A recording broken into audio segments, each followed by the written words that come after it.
হযরত আব্দুল্লাহ ইবনু শাকিক রহমাতুল্লাহি আলাইহি থেকে বর্ণিত। তিনি বলেন, আমি রসূলুল্লাহ সাল্লাল্লাহু আলাইহি ওয়াসাল্লামের নফল নামাজের ব্যাপারে আয়েশাকে প্রশ্ন করেছি।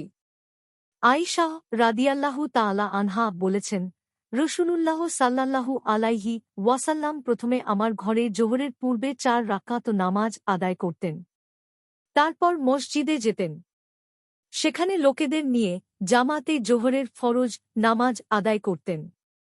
তারপর তিনি কামরায় ফিরে আসতেন এবং ২ রাকাত নামাজ আদায় করতেন। ঠিক এভাবে তিনি লোকদেরকে নিয়ে মাগরিবের নামাজ মসজিদে আদায় করতেন। তারপরে হুজরায় ফিরে এসে ২ রাকাত নামাজ আদায় করতেন। রাতে তিনি তাহাজ্জুদের নামাজ কখনো ৯ রাকাত পড়তেন।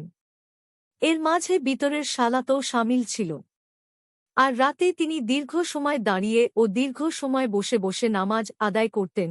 যে সময় তিনি দাঁড়িয়ে নামাজ আদায় করতেন, দাঁড়ানো থেকেই রুকু সাজদায় চলে যেতেন। আর যখন বসে বসে নামাজ আদায় করতেন, বসা থেকেই রুকু ও সাজদায় চলে যেতেন। সুবহে সাদিকের সময় ফজরের ২ রাকাত সুন্নাত আদায় করে নিতেন। মুসলিম। আবু দাউদ আরও কিছু বেশি শব্দ নকল করেছেন, অর্থাৎ ফজরের ২ রাকাত সুন্নাত আদায় করে তিনি মসজিদে চলে যেতেন। সেখানে লোকজনসহ ফজরের ফরজ নামাজ আদায় করতেন। মুসলিম ৭৩০, আবু দাউদ ১২৫১, মিশকাতুল মাসাবিহ ১১৬২। হাদিসের মান সহিহ।